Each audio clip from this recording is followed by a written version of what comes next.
Eduardo, ¿cómo estás? Buenas noches, qué gusto. Muy bien, estoy muy bien. También muy contento de estar con Antidogma. Eh, Primero felicitarles por este proyecto y bueno, muy satisfecho de que me hayan invitado a estar con ustedes. Al contrario, Eduardo, de verdad que un placer para nosotras y pues con un gusto enorme, primeramente pues porque eres nuestro maestro y nos da muchísimo gusto tenerte esta noche. En segundo lugar, porque pues una de mis grandes pasiones es la política cultural y bueno, pues tú eres, en mi opinión, el experto en política cultural. Entonces, pues nos va a dar muchísimo gusto tener la oportunidad de platicar contigo. Voy a hacer una muy breve introducción sobre tu semblanza profesional. Eduardo Nibón Bolán es profesor del Departamento de Antropología de la UAM Iztapalapa. Es miembro del Sistema Nacional de Investigadores, coordina el programa a nivel de especialidad de políticas culturales y gestión cultural. Justamente en este programa tuvimos oportunidad de cursarlo contigo allá por el 2009 y pues una emoción enormísima de que este programa siga vigente. También Eduardo ha trabajado estos dos temas en artículos y en libros. También pues él ha publicado periódicamente sus opiniones sobre diversos temas de política cultural en la página Paso Libre del Greco, el grupo de reflexión sobre economía y cultura. Y pues también estamos muy agradecidas porque en nuestro próximo número de la revista Antidogma, en el número 4, vamos a contar con un artículo de su autoría, Las nuevas prácticas ante la pandemia, los resultados de una encuesta. Entonces, pues vaya, sin mayor preámbulo, Eduardo, vamos a comenzar con esta plática. Nos gustaría muchísimo, ahora vemos en este fondo de pantalla que estás en la playa, que nos da un gusto enorme. Nosotros no estamos aquí confinadas en casita. Y Eduardo, ¿cómo ha sido este proceso de estar en confinamiento con todas tus actividades y con todo lo que tú tienes? Platícanos un poquito qué ha significado este periodo de confinamiento para ti, por favor. Sí, pues es una etapa totalmente insólita. Eh, yo lo he vivido con un poco de culpa porque me siento de los favorecidos que pueden suspender su actividad, de dejar de salir de casa y continuar trabajando. Veo en mi entorno muchos familiares, amigos que no lo pueden hacer y que están saliendo arriesgándose, ¿no? Y eso me provoca culpa. Y por el otro lado, este mundo nuevo de conexiones como por la que nos estamos comunicando ahora, pues ha venido a llenar una forma de trabajar nueva, diferente. Nos hemos llenado de reuniones que la mayoría son ineludibles, a menos de que se sobreponga en el horario. Antes uno podía decir que no podía llegar a una reunión, uno podía programar que en esta terrible ciudad solo se podía hacer una reunión por la mañana y tal vez una por la tarde. Y ahora estamos llenos de reuniones y de compromisos desde muy temprano. Cuando termina el día, uno se da cuenta que estuvo 5 o 6 horas ante una pantalla. La docencia fue una cosa muy difícil en general para los profesores. Mi esposa, que es una buena docente, dice que se siente como esos artistas de cine mudo que eran unas estrellas, pero cuando llegó el cine sonoro se cayeron del nicho en el que estaban, ¿no? Y se siente ella así porque se consideraba una muy buena profesora estando ante un grupo, pero con estas tecnologías no ha podido eh, hacerlo como ella hubiera querido. Y como cuando menos en mi entorno, muchos profesores ya somos mayores, pues eso ha sido difícil. Yo no he tenido tanta dificultad porque conozco este medio, pero de cualquier manera trabajar con alumnos de licenciatura que no tomaron esta opción voluntariamente es muy difícil. Y ya en lo íntimo, esto es muy doloroso, cuando menos para mí, mirar que uno está pegado a las noticias, mirando los intentos por hacer algo nuevo, mirar la crisis que estamos viviendo, no solamente la de salud, sino la crisis eh, pues económica que va a ser muy profunda. Esto ha sido muy, muy doloroso. Eh, yo creo que este año no lo vamos a olvidar tan fácilmente y va a tener muy graves repercusiones que las vamos a vivir por mucho tiempo.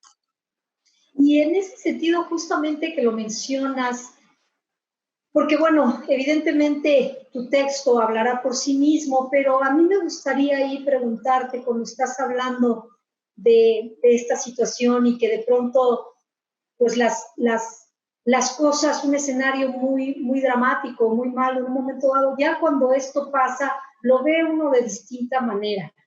Y a mí me gustaría preguntarte, Eduardo, si tú consideras que el ámbito del arte y de la cultura están teniendo un grave impacto, un fuerte impacto, ¿de qué manera lo ves? ¿Cómo es que las personas que se dedican a la creación puedan enfrentar una situación como esta, ¿no? Yo, bueno, te he compartido y a la audiencia se los hemos compartido. Durante este periodo de confinamiento, pues la revista Antidogma tuvo que pausar un poco y durante este periodo estuvimos haciendo una iniciativa llamada Sumarte.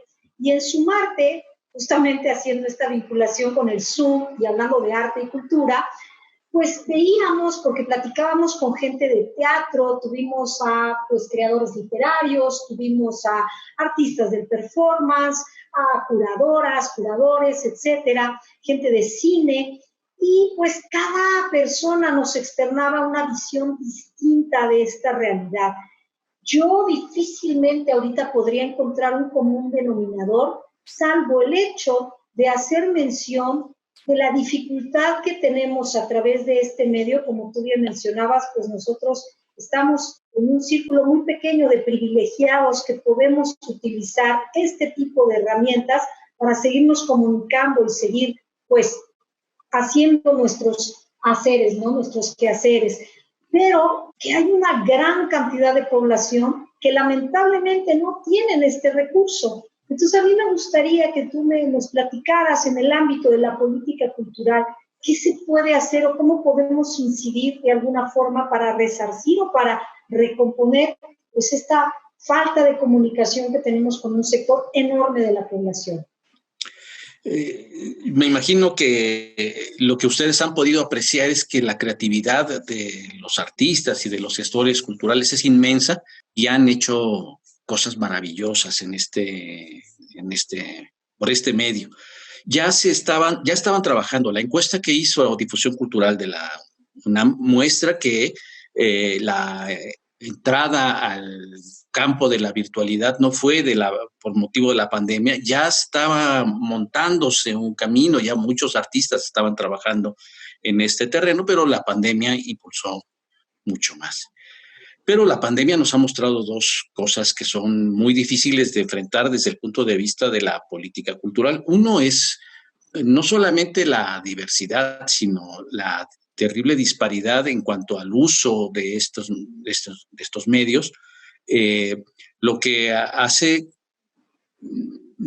abierto, digamos, otra brecha para mirar la desigualdad, ¿no? La desigualdad la veíamos en lo económico, la veíamos en muchos campos de acceso, pero este acceso a lo digital, que ahora se ha puesto en el centro, ha sido imposible para muchos familias, para muchos sectores, y entonces lo que se nos ha abierto es esta nueva dificultad para el acceso. Lo veo, por ejemplo, a nivel ya no del arte, pero sí a nivel de la educación. Muchos estudiantes utilizan solo su teléfono para conectarse y compran los datos y se les acaba con mucha facilidad. No pueden ellos estar conectados para sesiones muy largas de trabajo y esto pues los ha limitado. Pero esto mismo se mira en el campo del arte y la cultura. Entonces, esto es una mirada, digamos, nueva. Y la otra, ya desde el punto de vista de los creadores, es que estos medios que se han llenado de creatividad, pues no permiten los ingresos económicos que deberían obtenerse tras el enorme trabajo que están haciendo. Estos medios son unos medios maravillosos, son unos medios que les han permitido mantener su presencia, pero no distinguen, por ejemplo, en el costo, producciones muy elaboradas de producciones muy con muy bajo nivel de inversión en su producción. Esto mismo ha generado una nuevo campo de reflexión sobre lo que representa el mundo del arte, el trabajo y los ingresos. Es uno de los sectores más afectados. El campo del arte es el primero que se afectó, el último que va a salir a la vista, el campo del arte y la cultura, que va a poder recuperar el ambiente el que tenía, y eso tardará si es que se dan condiciones sanitarias. Por eso la encuesta que hizo Difusión Cultural de la UNAM es interesante. Es interesante porque si uno se fija en quiénes se pudieron adaptar mejor al ambiente, son los que tenían una mayor impulso, personas de cierta edad, y sobre todo aquí sí tiene que ver la formación que ellos han tenido, donde aquellos que han tomado cursos, que se han diplomado en medios audiovisuales, etcétera, cuentan con una gran ventaja sobre los que no lo han hecho. Eso es una cuestión. Y la otra es que también hay un sector que lo está viviendo muy mal, ¿no? Hay un sector que por razones a veces de enfermedad, por razones familiares, por la ansiedad que esta situación ha causado, su creatividad ha entrado en crisis. Y una de las cosas que yo comentaba es que se va a necesitar pues una especie de sistemas de apoyo, de autoayuda, no tanto para favorecer el acceso a este medio, sino para sanar. Creo que hay una gran melancolía, digamos, en el medio artístico, cuando menos en algunos sectores. Y en ese sentido, también volviendo a la misma encuesta a la que hace referencia Eduardo, también algo que nos llamaba la atención cuando la estuvimos revisando, pues era esta constante distinción que se hace, claro, en las reacciones que ha habido en función de género, ¿no? Que quizás se ha visto una mayor reticencia por parte de las mujeres por sumarse de manera más fluida a todas estas nuevas tecnologías. Y digamos, esto queda nada más a nivel dato, pero creo que sin duda hay ahí un montón también de temas a tratar en esta distinción de, pues, que ya sabemos claramente desde una perspectiva pues feminista, ¿no? De la doble y la triple jornada de pronto de las mujeres, la posibilidad de cubrir o de hacerse el tiempo, etcétera, que sin duda también creo que si bien ha sido una problemática que muchas artistas, sobre todo feministas, han venido empujando a lo largo de los bueno, desde los 70s a la fecha, pues creo que también justamente esta pandemia que ha funcionado un poco como espejo de aumento, nos ha venido a confrontar con esa realidad y que creo que ahí habría también pues mucho que hablar al respecto, ¿no? Sí, tienes mucha razón, Adriana. Esta encuesta pues vuelve también a desnudar al sector cultural, al sector artístico y de gestión, porque está aplicado a estos dos grandes campos de actividad.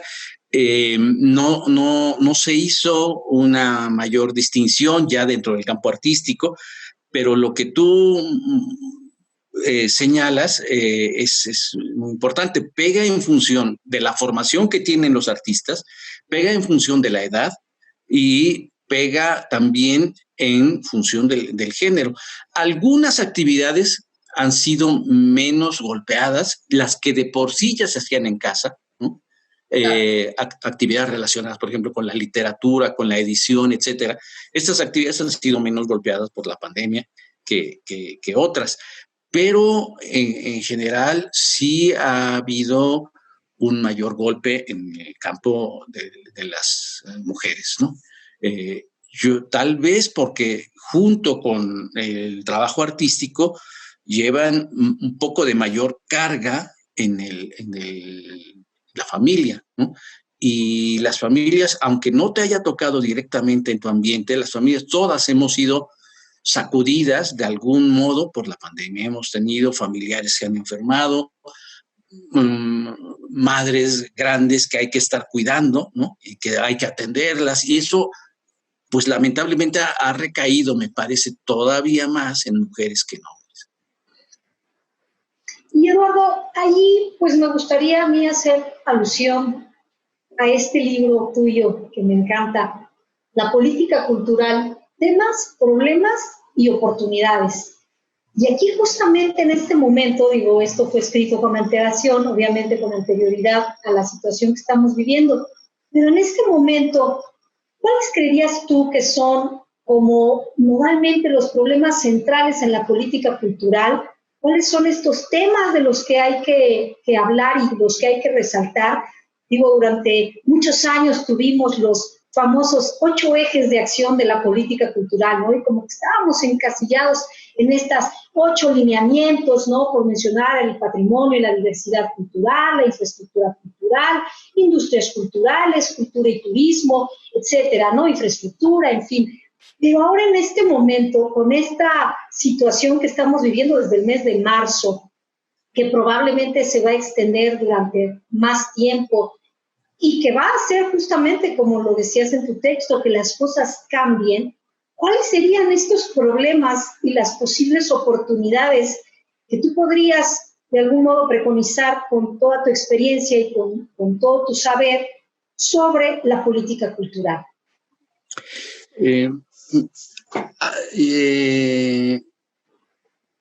Veo, digamos, voy a marcar tres puntos. Uno es lo que estábamos viviendo antes de que se decretara este estado nuevo en el que vivíamos. Y pues estamos viviendo este gobierno, un gobierno elegido con una amplia votación y con una gran legitimidad, como no los ha habido, o como no lo ha habido en México en los últimos 50, 60 años, o tal vez un poco más si los queremos ir allá, ¿no? Es un fenómeno nuevo de transformación. Y este gobierno tiene un proyecto social pues muy importante, muy necesario por otra parte. Se asienta sobre hechos importantísimos como es el eje de la desigualdad, pero al mismo tiempo este gran proyecto de enfrentar la desigualdad, para decirlo de una manera muy cruda, es sumamente caro, ¿no? Y ha venido afectando obligadamente otros sectores que no entran directamente en el campo inmediato de la atención a la pobreza, pero que en el entorno de la pobreza son muy importantes. Voy a poner uno que no está en el eje de este gobierno, pero que es muy importante, que es el medio ambiente. Toda la política ambiental es una política totalmente descuidada por este gobierno, y que se explica porque los recursos se han canalizado de un frente a otro, frente de la atención a los problemas de la desigualdad, a los problemas sociales, y se ha abandonado, y esto se va a pagar de una manera o de otra, ¿no? Todo el impulso y el compromiso que el Estado mexicano tenía en la preservación del ambiente ha disminuido, y las inversiones, la atención a muchos problemas del ambiente se ha decaído. En el campo de la cultura también, ¿no? En el campo de la cultura esto estaba ya en vivo, y estábamos enfrentando un cierto decaimiento en la atención a la cultura. Lo mismo se puede decir de las universidades, cuyos presupuestos están en una cierta línea. No han sido tan afectados como otros, pero están en una cierta línea apenas de equilibrio un poco precario. Así es que este es un primer punto. El otro punto que hay es que este mismo proyecto se encadena con una cuestión que no solamente es de México, sino que hay un cierto desconcierto en las funciones de la institucionalidad cultural. La institucionalidad cultural en casi toda América Latina había avanzado a un fortalecimiento En Brasil se creó el Ministerio de Cultura a fines del siglo pasado. En Argentina se creó hace 5 años el Ministerio de Cultura. En Chile se creó el Ministerio de Cultura hace muy poco tiempo. México crea su Secretaría de Cultura en el 2015. En fin, se estaba viviendo un proceso de fortalecimiento de la institucionalidad cultural que empezó a decaer. El Ministerio de Cultura en Brasil desapareció. Este gobierno ha tenido 3 o 4 ministros de Cultura en el tiempo que lleva Bolsonaro gobernando, que es el mismo tiempo que tiene López Obrador, ¿no? Ha desaparecido también el ministerio en Argentina. En Chile no, pero sí va a haber una repercusión con la crisis económica. Y en México,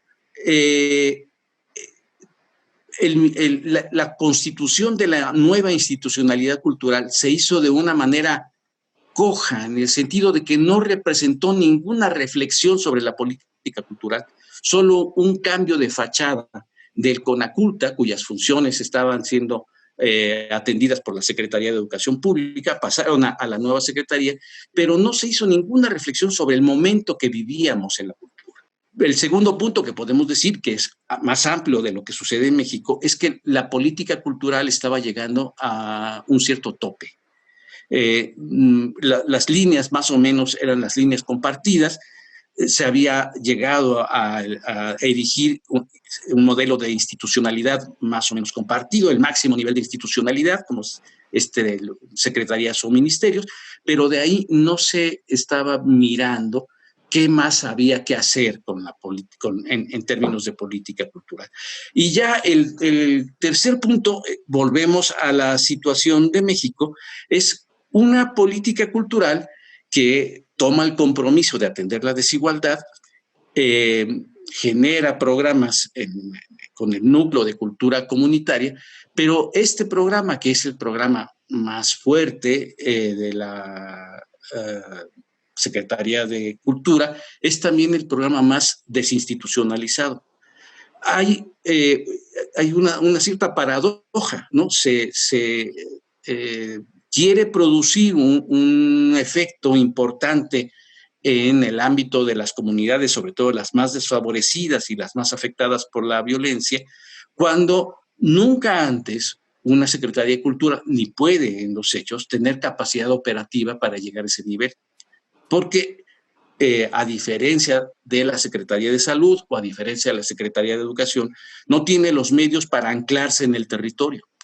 La Secretaría de Cultura nunca los tuvo y ahora lo quiere hacer, pero en una situación también de recursos muy limitados. Entonces ha producido un programa, el más importante, el más fuerte, cultura comunitaria, pero también el más desinstitucionalizado. Entonces, estamos mirando, yo creo, estas 3 tendencias, ¿no? Un gobierno que en pos de atender la desigualdad está descuidando otros programas, entre ellos la cultura, una tendencia en México y en América Latina de tener que reexaminar el contenido de sus políticas ante lo que llama un cierto tope, ¿no?, de las transformaciones en materia de política cultural que se habían alcanzado. Y ahora un tercer punto, que es este programa, que es el eje, el núcleo, ¿no?, de la política cultural actual, que es el programa más desinstitucionalizado y que tiene pocas posibilidades de arraigarse en el territorio porque no se ha hecho en acuerdo con estados y municipios. O sea, intentado hacer desde la misma Secretaría de Cultura. Y en esa lógica, Eduardo, a mí me gustaría preguntarte, porque pues claramente lo enarbolas de manera pues muy precisa, ¿no? Empezamos con un cambio ideológico, ¿no? Es decir, la 4T apunta a una lógica en donde cultura se define desde otro lugar. Veníamos quizá de una forma un poco más europeizante, en donde seguíamos respetando toda una serie de lógicas entre la alta y la baja cultura, y se hacía todo también pues muy sectorizado, y aquí es como darle un vuelco, o en apariencia es parte de este proyecto, sobre todo a través de las culturas comunitarias, de hablar de una cultura que incluya la diversidad nacional nacional en todo su esplendor, que se le dé lugar a los grupos originales, etcétera. Sin embargo, pues también se busca también la descentralización, que sabemos siempre ha sido un punto donde hemos cojeado claramente. Y por otro lado, pues sale este proyecto, que es el proyecto de Chapultepec, que apenas la semana pasada empiezan a salir más puntuales las cosas que se piensan hacer ahí. Presupuesto, se habla de un museo de la Guardia Nacional, y en donde vemos una vuelta de pronto a discursos pues muy anclados en un nacionalismo un tanto vetusto, un tanto, pues no sé, que nos lleva a otras lógicas, pero contrastado también con una contemporaneidad que en este caso encabeza el artista, que es a quien le conceden llevar a cabo todo esto, que es Gabriel Orozco, y pues claramente sale toda la comunidad a dar sus puntos de vista. ¿Cuál es la tuya, Eduardo? Mira, has hecho un resumen interesante de transformaciones que estamos viviendo. En algunas coincido, en otras matizo. Ciertamente este gobierno y la actual dirigencia de la Secretaría de Cultura entran con una gran legitimidad por los votos que tuvieron y porque en el campo de la cultura anunciaron con mucha claridad lo que querían hacer, ¿no? Desde una semana antes de las elecciones fue cuando Alejandra Frausto publicó un folletito muy pequeñito, muy conciso, ¿no? El poder de la cultura, donde están marcadas las líneas generales de lo que quiere hacer. Y si uno revisa el plan, el Programa Nacional de Cultura, pues recupera muchos de los puntos. Hay muchas novedades y cosas que no son tan nuevas. La novedad fundamental es que se ubica frente al eje de la desigualdad, ¿no? Ese es. Pero el reconocimiento de la diversidad ha sido un reconocimiento que ha estado permanentemente presente en toda la política cultural desde que hay programas sectoriales de cultura.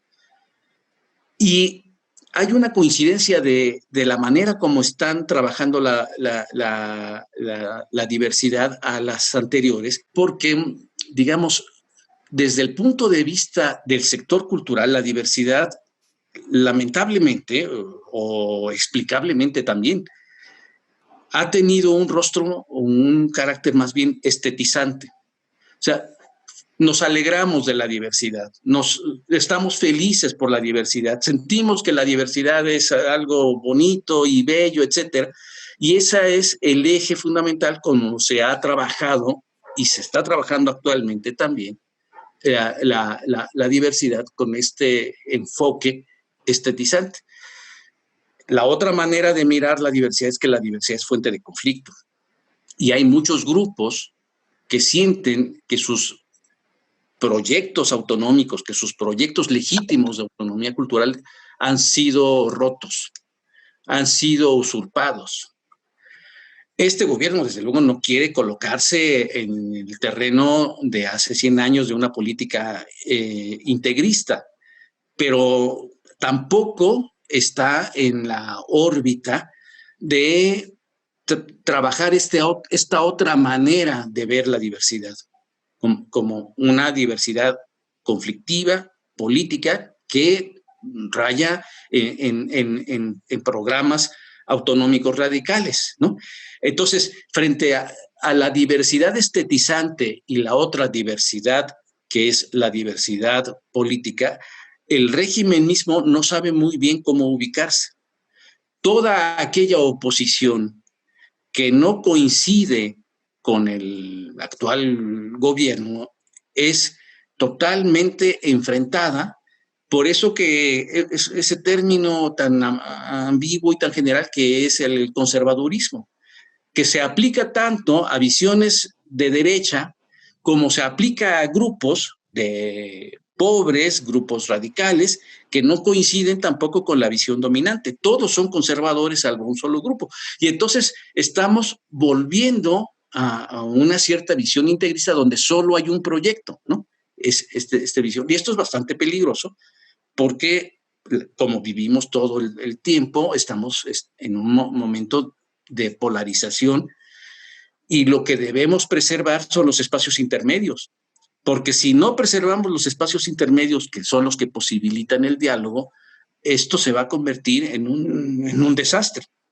Entonces, estamos aquí en esta situación. La política cultural, yo creo que debería ser uno de los espacios que más contribuyan a la preservación de los núcleos donde nosotros podemos convivir, sabiendo que hay oposiciones o diversidades que van más allá de lo estético, ¿no? Y que hay que preservar. El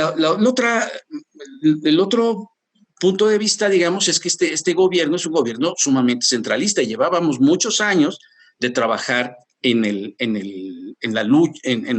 la diversidad o en la diversificación o descentralización, independientemente del INA o del INBA. O sea, más recursos en términos operativos. El aparato que recibía el mayor presupuesto de operación era la Dirección de Vinculación Cultural. Ahora las direcciones, las subsecretarías de la SEP son las que reciben los recursos. Y esto ocasiona un retroceso desde mi punto de vista.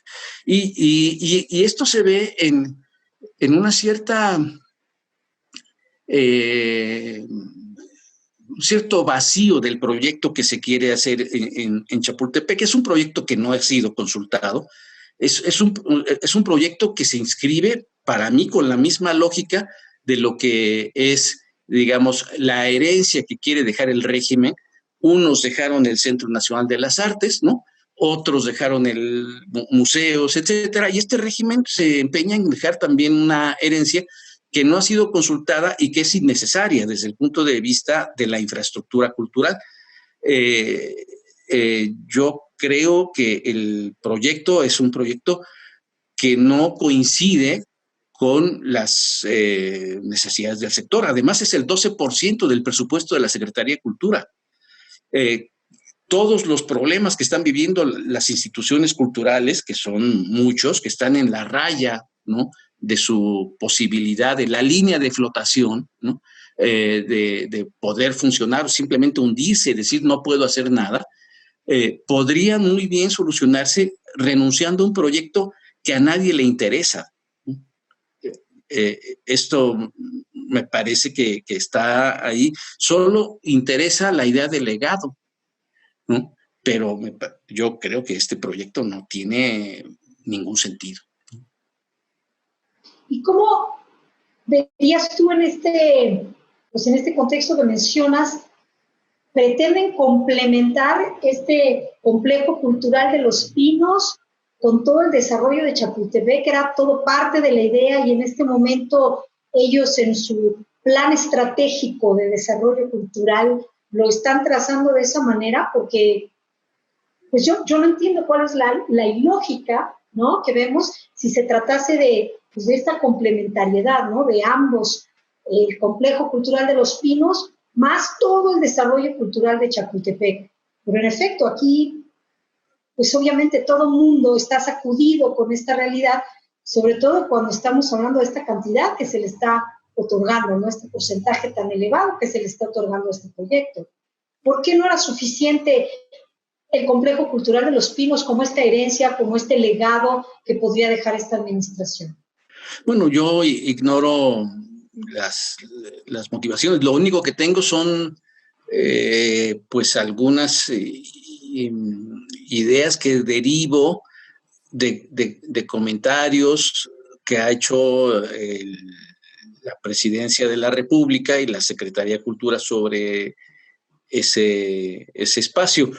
Ya era una promesa del presidente de la República tener un gesto parecido al de Lázaro Cárdenas, que entrega al pueblo de México el castillo de Chapultepec, y entonces él quiere entregar Los Pinos al pueblo de México, lo quiere convertir en un espacio cultural.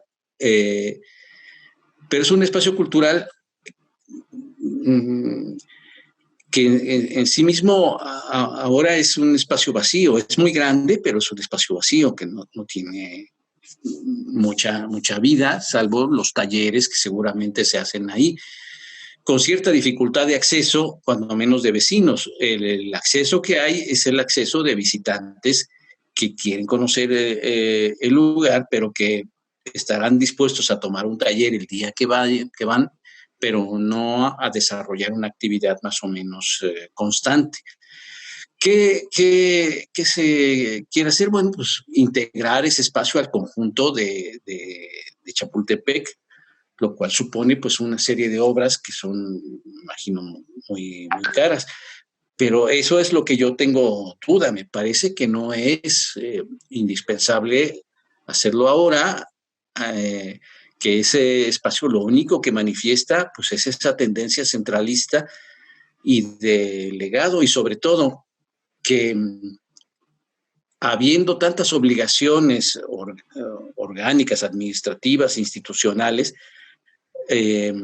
generar este complejo pues es desviar recursos de actividades que son primordiales para el sector de la cultura, que está siendo muy afectado porque pues no hay recursos para hacer algo nuevo, solo hay recursos para mantener con mucha imaginación lo que se hace, pero todo el campo del patrimonio, el campo de las artes o de la formación artística está siendo muy afectado por estas reducciones. Entonces, para mí que lo más sensato es dejar un proyecto que no tiene mucha importancia porque esa zona del país, de la Ciudad de México, es la zona más beneficiada en cuanto a infraestructura cultural.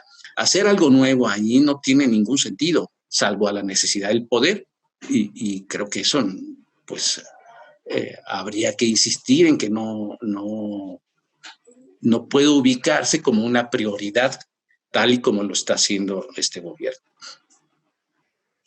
Eduardo, y a mí me gustaría pues simplemente retomar un poco, ir a este libro que coordinaste tú hace ya bastantes años, donde hablabas de políticas culturales en México 2006-2020, hacia un plan estratégico de desarrollo cultural. Y bueno, estaba pensado, ¿no?, en esta idea, este compendio, pues abarcar en el siglo XXI estos primeros años, donde pues hay los comentarios de Néstor García Canclini y demás, haciendo un análisis de la situación de la cultura. ¿Qué cambios existirían ahorita? ¿Qué cambios se harían en este momento? ¿O cómo pensarías tú o qué elementos deberían de tomarse en consideración para este nuevo plan estratégico de desarrollo cultural? ¿Qué está faltando como una cuestión básica y de qué manera se puede subsanar en estos momentos, en tu opinión, por supuesto? Sí, ese documento tenía la idea de pensar la cultura desde la perspectiva de una política de Estado y no de gobierno. También estaba ahí la discusión sobre la misma institucionalidad cultural, porque el CONACULTA nació, el CONACULTA fue, digamos, una buena idea en su momento, en el sentido de lograr una coordinación y una cierta autonomía, una mayor presencia del aparato coordinador de las instituciones culturales. Y al mismo tiempo, si se fijan, digamos, en los primeros documentos que se elaboraron en ese tiempo, que fueron pues el mismo decreto de creación del CONACULTA, el decreto de creación del FONCA y el primer programa sectorial de cultura de 1990, hacían una reflexión sobre lo que era la cultura en México y en el mundo a fin de siglo. Y fueron documentos interesantes. Esos textos quisieron generar una actualización de la manera de mirar la cultura desde México y fueron sumamente positivos en esa perspectiva. Pero recuerdan ustedes que CONACULTA genera un cierto malestar, sobre todo en el sector de las instituciones culturales y de los trabajadores de esas instituciones culturales, composiciones que fueron ampliamente discutidas, como la de que era ilegal el Conaculta, o de que en caso de que fuera conveniente una transformación del Conaculta, la mirada que se buscaba era volver a la situación previa de una subsecretaría de Cultura que no tuvo mucha luz en los 30 años que existió. Vio mucho de nombre, incluso cambió de sentido en varias ocasiones. Los 30 años que subsistió la Subsecretaría de Cultura desde 1958, desde López Mateos. Entonces, tanto la idea de que era ilegal como la idea de que era necesario volver a la etapa anterior, incluso con una justificación interesante que era que en este país cultura y educación son docentes que están íntimamente conectados, negando, digamos, las condiciones en las que estaba la cultura a fin de siglo, pues hacía conveniente una transformación, una mirada nueva, con un ente institucional que fuera un organismo constitucional tipo la Comisión de Derechos Humanos o una secretaría, un ministerio, que era lo que se discutía. Pero nos cayó la Secretaría de Cultura sin darnos cuenta. Si recuerdan, un 2 de octubre lo anunció el presidente Peña Nieto, y para el 17 de diciembre, con muy escasas reuniones, se aprobó. En Chile llevaron 10 años la discusión de su Ministerio de Cultura, ¿no? Y cuando lo hacen sabiendo lo que quieren hacer. Aquí la Secretaría de Cultura cae un poco del cielo, y sobre todo, como dije en otro momento, pues no se hace una reflexión sobre qué hacer, digamos, qué transformaciones requiere. Y es aquí donde yo creo que la pregunta que haces, ¿qué estamos viviendo con la cultura? Bueno, una son cuestiones de forma. Cuando escribimos ese texto, las redes sociales no existían, ¿no? Y ahora nada se puede pensar en prácticamente ningún terreno de la vida social, ¿no?, sin las redes sociales. Esta es una cuestión, pero el tema de la digitalización, que México lo puso también en la vanguardia con la propuesta que hizo Tovar y de Teresa de la agenda cultural, es un tema vital que tiene muchas entradas, ¿no? Sobre todo hasta llegar a la producción plena de contenidos, que ha sido el gran interés de todos los secretarios, los presidentes de Conaculta, de mejorar los contenidos, de producir. Incluso en el programa actual se dice que se quiere incidir en la producción de contenidos de radio y televisión. Entonces, el tema de la cultura digital es algo que tenemos que reflexionar muchísimo más de lo que estamos viendo, porque no es únicamente usar Zoom, ¿no? Es incluso un cambio de mentalidad. El cerebro nos ha transformado con esto. Las opciones. Es muy interesante la opción que te da Netflix de poder ver una serie japonesa y luego pasar a ver una serie del Medio Oriente, y una serie británica, y una serie de Polonia, que nosotros no lo teníamos a la vista. Todos estos contenidos, y luego la posibilidad de influir en ello, abre una posibilidad nueva, incluso también desinstitucionalizada. Esto es algo, me estoy contradiciendo un poco, pero yo me estoy quejando un poco de la desinstitucionalización, pero es que lo que está surgiendo escapa totalmente a la posibilidad de controlarlo mediante algún organismo, y entonces habrá que ser desde la institución una entrada a este otro campo. Y creo que hay un tercer punto que no se ha resuelto y que era lamentable, que ha sido lamentable que no lo resolviera esta administración, porque era la más indicada, que es el tema de la participación. O sea, descentralizar, participar, son dos anhelos que han tenido todos los programas de cultura desde que se empezaron a hacer hace 30 años. La participación es difícil. Por un lado, porque aunque se invite a participar, no todo el mundo lo quiere hacer. Ha habido muy buenas intenciones de invitar a participar, pero por otro lado, participar o favorecer la participación es hasta cierto punto, poner trabas a la administración, ¿no? Resulta muy difícil conciliar administración y participación. Sin embargo, ha habido experiencias muy exitosas en América Latina de movilización social, de movilización de los actores sociales a partir de la participación. Colombia creo que es el caso más exitoso de una planeación cultural hecha básicamente a partir de generar un movimiento desde abajo para conocer cuáles son los programas y los problemas de la cultura. Esta administración, digamos, estaba en las condiciones ideales para generar un movimiento de esos.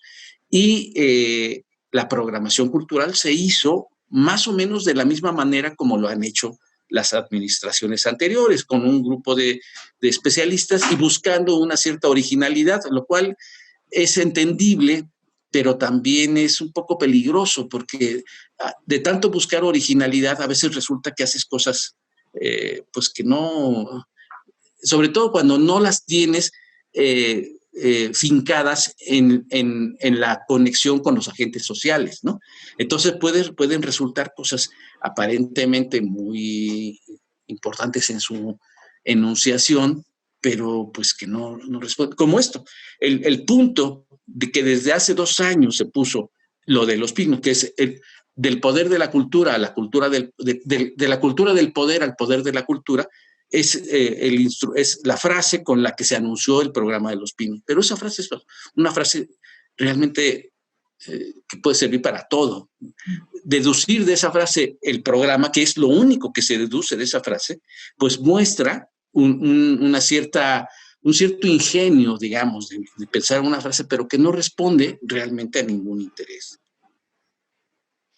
Y justamente en esa línea de lo que comentas, Eduardo, de la importancia de la participación y quizá de estas propuestas que vengan más de la gente de a pie, como se dice, pues creo que lo más latente en este momento, al menos desde mi punto de vista, una manifestación en esa línea ha sido, por un lado, el movimiento feminista, ¿no? Que sin duda ha venido a poner sobre la mesa un montón de cuestiones y pues el dedo en la llaga en muchos sentidos, y hablo en concreto de lo sucedido el año pasado, ¿no? En donde se arman estas revueltas y yo apelo un poco me gustaría saber cuál es tu opinión, porque, digamos, surgió esta consigna de primero las mujeres, luego las paredes, ¿no? En un país tan tocado como el nuestro por la violencia, pues sí, cómo llevar la cultura y cómo manejar cultura como de resarcimiento de tejido social cuando hay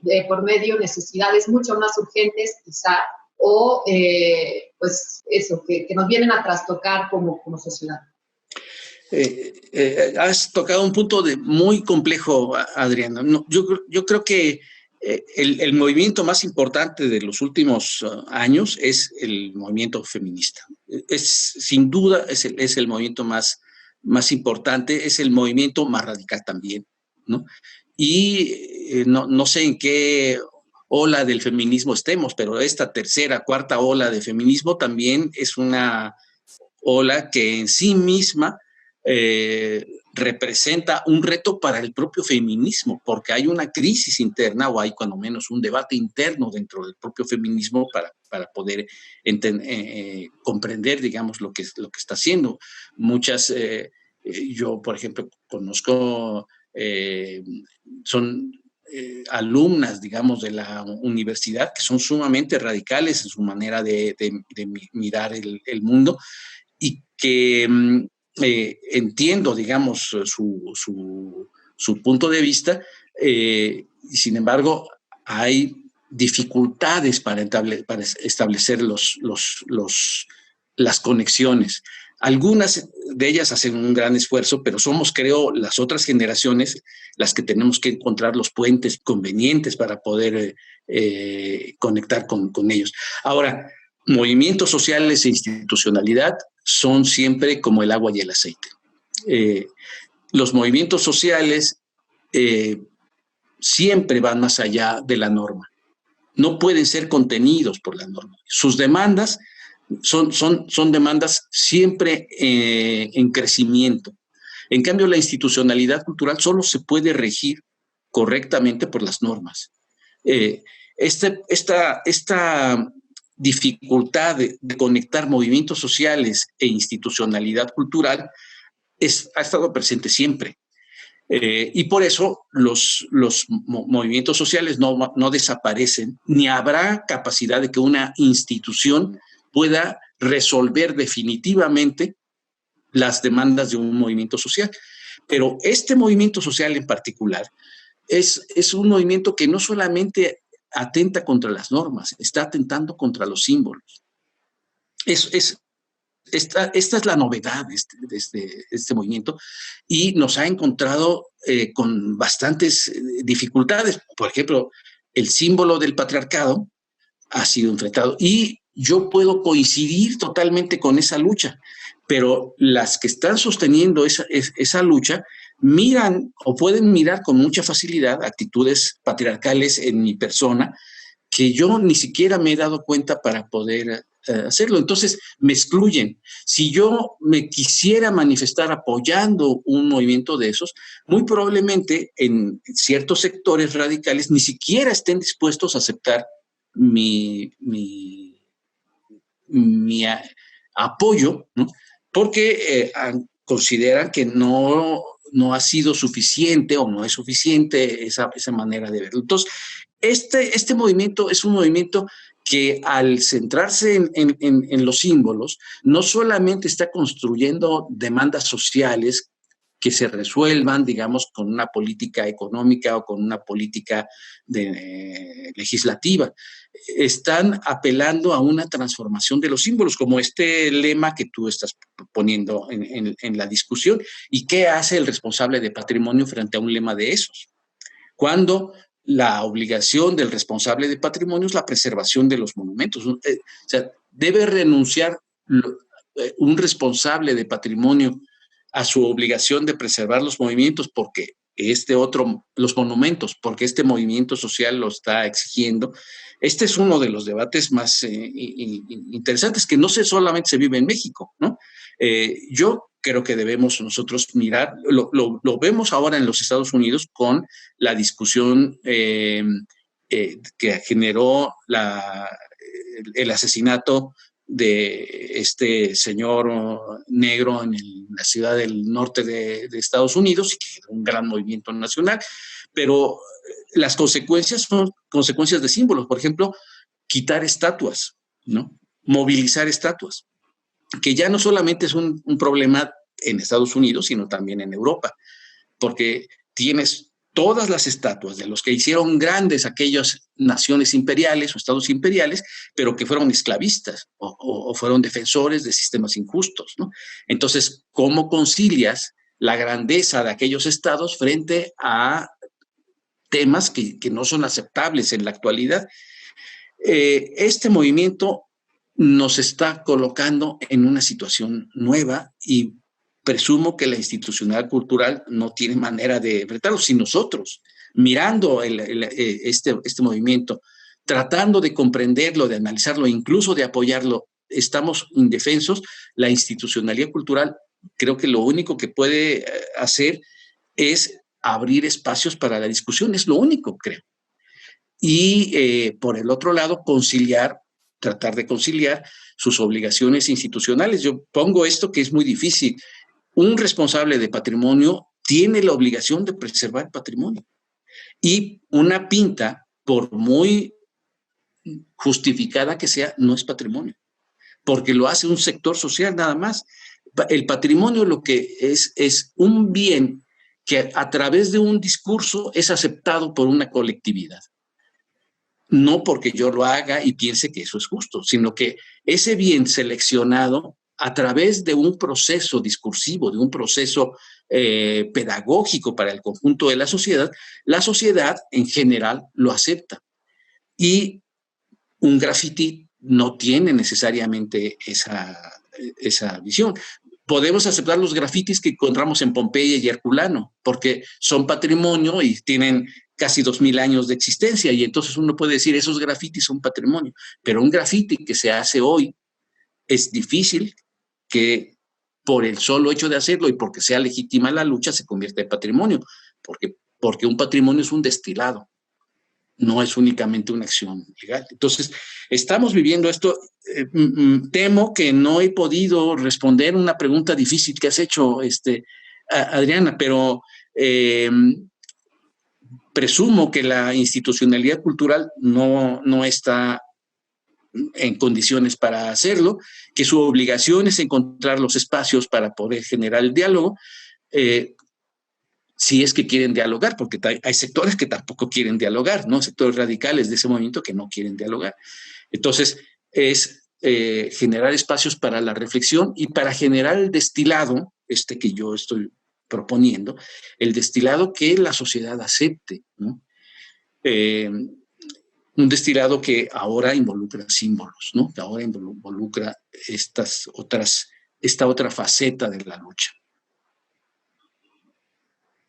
Sí, porque digamos, nos llamaba la atención justamente, Reina y yo comentábamos, ahora mientras estamos hablando, no sé si conozcas tú a este grupo de las restauradoras con Grite, que justamente viniendo del campo de la cultura en sus diversas manifestaciones, algunas restauradoras, arquitectas, etcétera, pues quieren, digamos, hacer que este destilado, como tú le llamas, sea desde ahora tratado como una justa manifestación de un contexto muy particular y que buscan historizar o al menos pasar por unas manos de mayor cuidado, lejos de una satanización, como ha sido también visto de una manera un tanto polarizado este tema, ¿no? Es o estás completamente en contra o completamente a favor y antes el patrimonio, después las mujeres, etcétera. O sea, creo que estamos justo en un momento de mucha división porque está todo muy blanco y negro sin que permitamos estas gamas de grises, ¿no? Y eso definitivamente es peligroso. Pero que yo encuentro sumamente legítimo la labor que se está haciendo de rescatar todo esto y de no satanizar de entrada, porque claramente aluden a una historia, una cultura que lejos de incluirnos, nos ha excluido y bueno, como sabemos, la cultura es todo esto que vivimos y somos, ¿no? Y en muchos sentidos, continuar reproduciendo eso, pues es lo que nos ha traído hasta aquí y claramente hay quienes queremos ese cambio, ¿no? Un alto a las violencias, un alto a la exclusión, un alto a la invisibilización, etcétera. Entonces, bueno. Y bueno, de hecho, en el número 3 de nuestra revista, donde estamos haciendo una revisión, un examen sobre la perspectiva de género en el arte y en la cultura, tuvimos la ocasión de entrevistar a esta colectiva de especialistas, restauradoras, como decía Adriana, antropólogas, en fin, arqueólogas, que justamente pues hablaban de tratar de romper muchos de los términos que seguimos manejando. Tú ahora lo mencionaste en varias ocasiones, ¿no? El patrimonio es esto, el patrimonio. Ellas nos decían, ¿y por qué no cambiamos y decimos herencia cultural?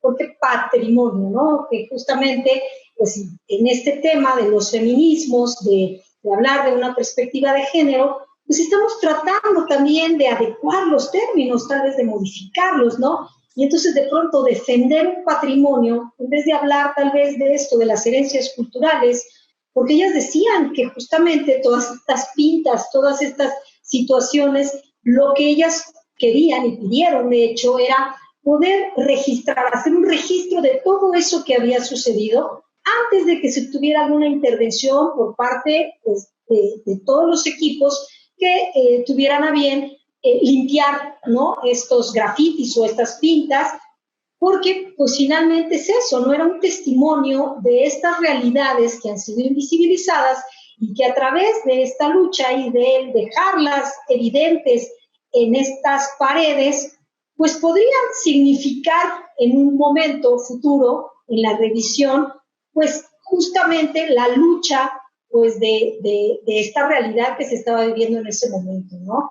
Entonces, pues a nosotros nos pareció sumamente interesante el tener esta conversación con esta colectiva, que también de hecho se presentó en la universidad, hubo el día 6 de marzo, ¿no? Previo a toda esta situación del 8 de marzo, de la marcha de las mujeres, pues ellas hicieron su declaración, su presentación sobre esta cuestión, ¿no? Para explicar realmente, pues, en primer lugar, qué significación tenía, ¿no? Más allá de ir a destruir el patrimonio, pues una resignificación también, porque decían, bueno, es que estas herencias culturales nos pertenecen y pues existe el derecho también de manifestar en estas paredes, si no hay posibilidad de diálogo, como tú dices, si no hay posibilidad de esclarecer de otra manera, pues estaba este argumento, ¿no? Y ellas decían, nosotros no estamos a favor de la destrucción de la herencia cultural, simplemente estamos tratando de evidenciar por qué sucedió esto y que el registro de todo ello, pues por sí mismo va a poder hablar en un momento, ¿no? Como que esa era un poco la idea. Pues muy buena iniciativa, abre las puertas. Es muy difícil que estando en auge un movimiento se pueda tener la capacidad, digamos, para hacer esta reflexión. Pero claro, yo lo puedo decir teniendo la edad que tengo, no siendo una mujer, con un poco de serenidad que a lo mejor resulta una serenidad burguesa de mi parte, ¿no? Esa es una cuestión que lo puedo asumir. Pero, por el otro lado, yo creo que los movimientos sociales deben tener, digamos, la capacidad de mirarse a sí mismos como lo que son, como tensiones permanentes. Esas tensiones permanentes están en un momento determinado generando unas relaciones, en otro momento pueden pasar a un segundo término, como sucedió con el feminismo durante la pandemia, ¿no? O sea, la pandemia enfrió muchas cosas, entre ellas, ¿no? Enfrió esto porque creo que todos tuvimos que asumir que esto nos rebasaba en muchos otros terrenos. ¿Qué es lo que pasa? Pues es este choque. Yo estoy de acuerdo con que es conveniente una visión del patrimonio nueva, ¿no? Porque la visión tradicional del patrimonio se ha formalizado como todo en una sociedad moderna. Todo termina en el campo del derecho, la vida y la muerte, el patrimonio y la cultura terminan también en el campo del derecho y se formalizó. Yo no puedo decir que miento si digo que patrimonio es lo que la ley dice que es patrimonio. Eso es así, pero no solamente existe esa visión, ¿no? Patrimonio es lo que en un momento determinado la sociedad dice que es digno de ser preservado porque representa el sumum de algo. Tradicionalmente representaba el sumum de la perfección de la naturaleza o de lo bello de la naturaleza, de lo estético y de la ciencia, ¿no? Y hemos preservado más o menos esas cuestiones, ¿no? Le fuimos añadiendo la historia, ¿no? Y entonces la historia se hace. Y ahora estamos tal vez en la necesidad de añadir otras cosas al patrimonio, como puede ser esta nueva sensibilidad o esta irrupción, ¿no? que es de los movimientos sociales. Ahora, los movimientos sociales, su éxito, me parece, están en la capacidad de convertirse en una representación lo más amplia posible de la sociedad. En general, los movimientos sociales, si se reducen al sujeto que sostiene la demanda, terminarán siendo marginados. Cuando se habla más allá de los sujetos que sostienen la demanda, que es uno de los éxitos del movimiento feminista, cuando veo las imágenes de las últimas manifestaciones, viendo a mujeres de 60 años con sus hijas y sus nietas, ¿no? Eso me parece que es un gran éxito del movimiento feminista, ¿no? Pero no siempre se sostienen, porque los movimientos sociales son también, por definición, fruto de las tensiones y de la inestabilidad.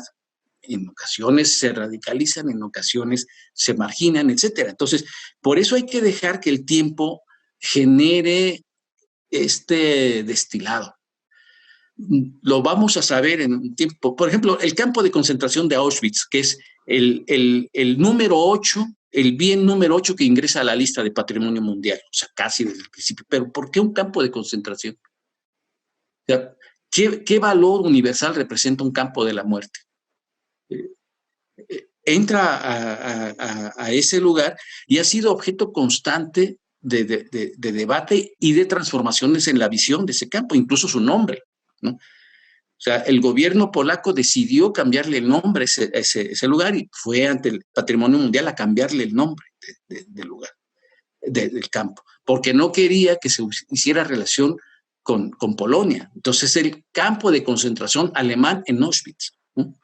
Esta situación, por ejemplo, es fruto de este constante movimiento que es el patrimonio o la herencia cultural.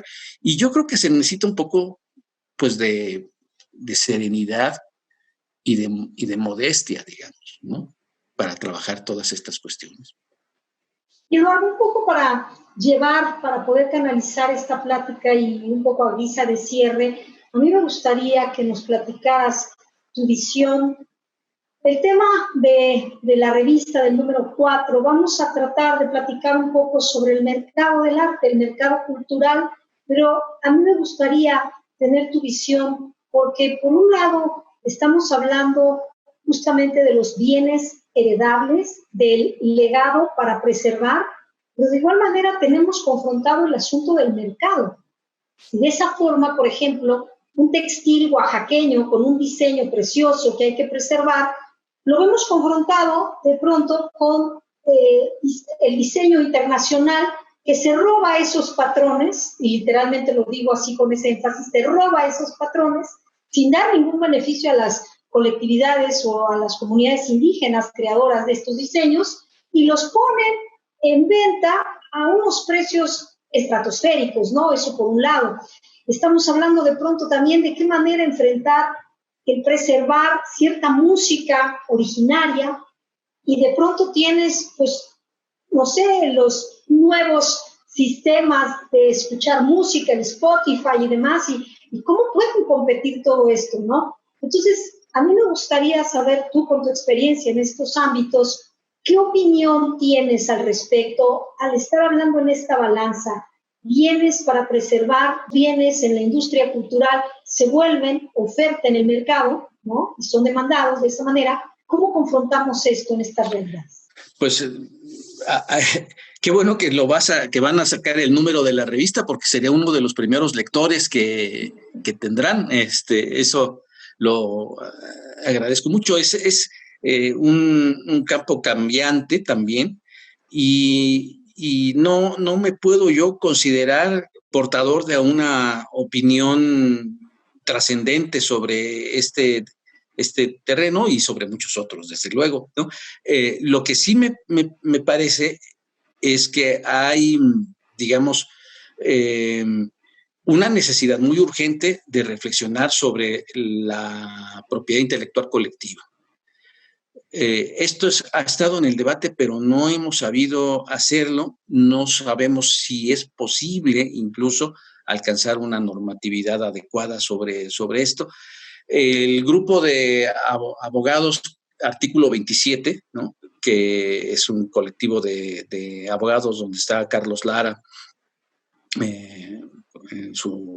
como uno de las cabezas de ese grupo, pues tienen muy claro que es indispensable una reflexión. Incluso ellos están trabajando a nivel iberoamericano sobre este tema, y han logrado incidir en la Comisión de Derechos Humanos en una resolución que tiene más de un año, creo que es de enero del año pasado, que invita a los ejecutivos y al Ejecutivo Federal y a los legislativos y al Legislativo Federal a generar una legislación sobre esto.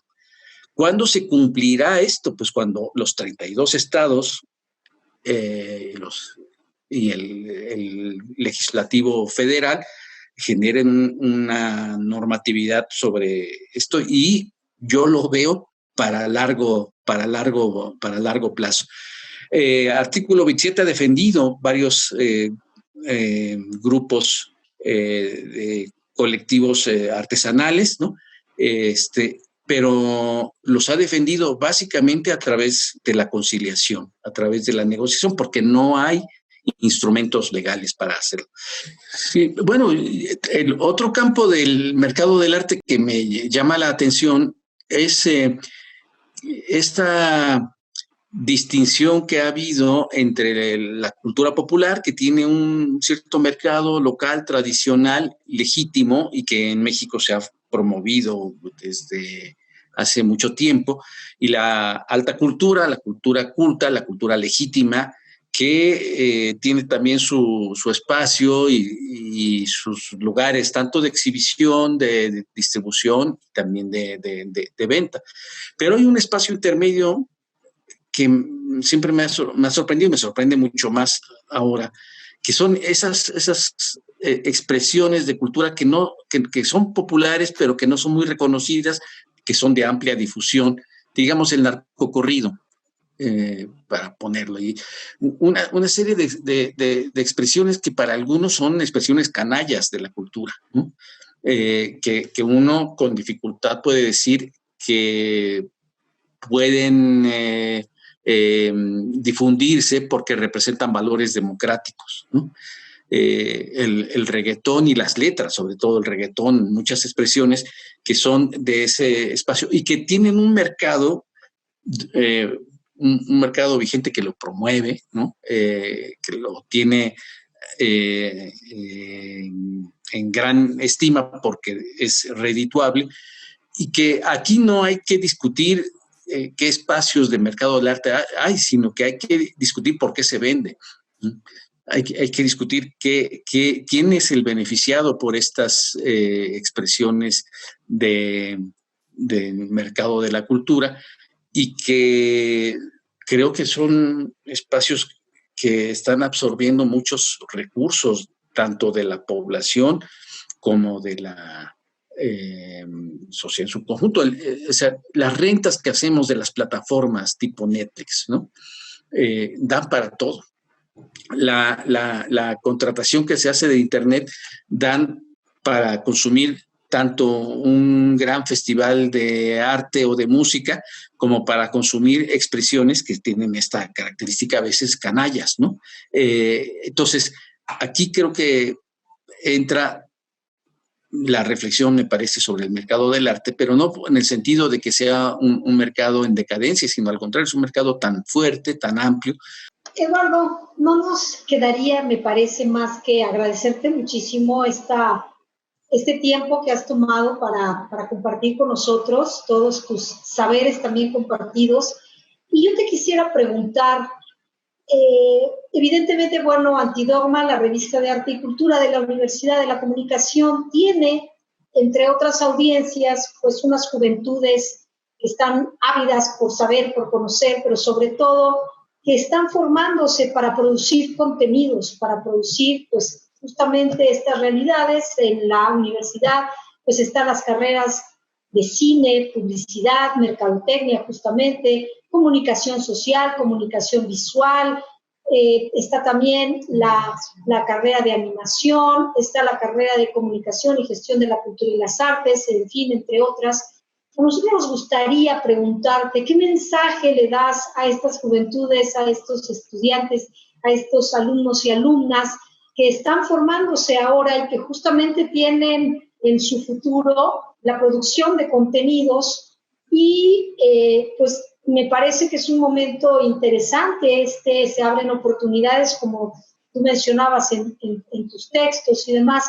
¿Qué mensaje le podrías dar a esta comunidad universitaria? Me da mucha pena esta pregunta porque precisamente con mi esposa luego estamos escuchando entrevistas, conversaciones que se hacen con gente ya con carreras ya consolidadas, etcétera, y les piden precisamente estos mensajes, y reconociendo la gran distancia y las dificultades que afrontan los jóvenes ahora, es muy difícil decir algo con sentido para ellos. Yo lo único que les deseo es que encuentren lo que les hace felices y que sean totalmente necios, totalmente firmes en buscar, en que una vez que definan qué es eso que les hace felices, que no cejen. Este es un mundo que va a ser un mundo muy diferente. Esta pandemia ha generado ya una caída brutal de la economía. La recuperación va a caer sobre sus hombros, ¿no? Mejor que se haga en un ambiente en el que ustedes estén satisfechos, ¿no? Los jóvenes estén satisfechos de lo que hacen, y sobre todo que sean pujantes, que sean firmes en la búsqueda de eso que les hace felices. Pues Eduardo, muchísimas gracias. A nombre de la Universidad de la Comunicación, Antidogma, pues realmente reconoce este esfuerzo que haces para compartir con nosotros. Agradecemos muchísimo tu texto, que estará publicado en el siguiente número de la revista. Y bueno, pues ojalá que los tiempos venideros sean buenos y que tengamos esta creatividad para poder tener oportunidad de crear cosas mejores, ¿no? En el ámbito del arte, la cultura y obviamente de la política y la gestión cultural también. Por mi parte, reciban mi gratitud y sobre todo mi felicitación por el magnífico trabajo que están haciendo. Muchísimas gracias, y también en los controles a Rafa, que nos está apoyando. Muchas gracias y pues, buenas. Muchas gracias. Gracias, Rafa. Gracias, Eduardo. Un abrazo. Hasta luego, sí.